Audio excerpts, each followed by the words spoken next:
என் கணவனாருக்காக ஒரு நாள் கணவனாருக்காக அழுது ஜெபிச்சவங்க நிறைய பேர் இருக்கீங்கல்ல. ஆனால் இன்னைக்கு செத்தா சாகட்டும்னு சொல்கிற அளவுக்கு நீங்கள் வந்துட்டீங்கல்ல. உங்கள் இருதயத்தை கடினப்படுத்தினார், எனக்கு தெரியுது.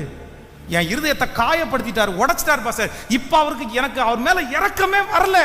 எனக்கு செத்தா செத்துறட்டும் பாச, போனா போட்டுமே, தொலைஞ்சா தொலையட்டும், எனக்கு இறக்கம் வரல. ஏன் அப்படின்னா என்ன அவ்வளோ காயப்படுத்தியாச்சு. என்னுடைய உணர்வுக்கு ஒன்று கூட மதிப்பு கொடுக்கல. யாரோ ஒருத்தர் இந்த சத்தத்தை கேட்டு மனைவி மேலே, கணவன் மேலே, பிள்ளைங்க மேலே பெரிய பகையாக பகைக்கலாம். ஆனால் ஆண்டவர் என்ன சொல்றாருன்னா, உன் இறக்க குணத்தை, உங்க மேலே நான் வச்சிருக்கிற அபிஷேகத்தை நீங்க எப்படி அதை விட்டு கொடுக்கலாம்? எப்படி விட்டு கொடுக்கலாம்? அவர் விட்டு கொடுத்திருந்தாருன்னா, இயேசு சிலுவையில் விட்டு கொடுத்தாருன்னா, இயேசுக்கு நீங்களும் நானும் செஞ்ச துரோகத்திற்கு அவர் நம்மோட பேசக்கூடாது, அவர் நமக்காக எதுவுமே பண்ணக்கூடாது.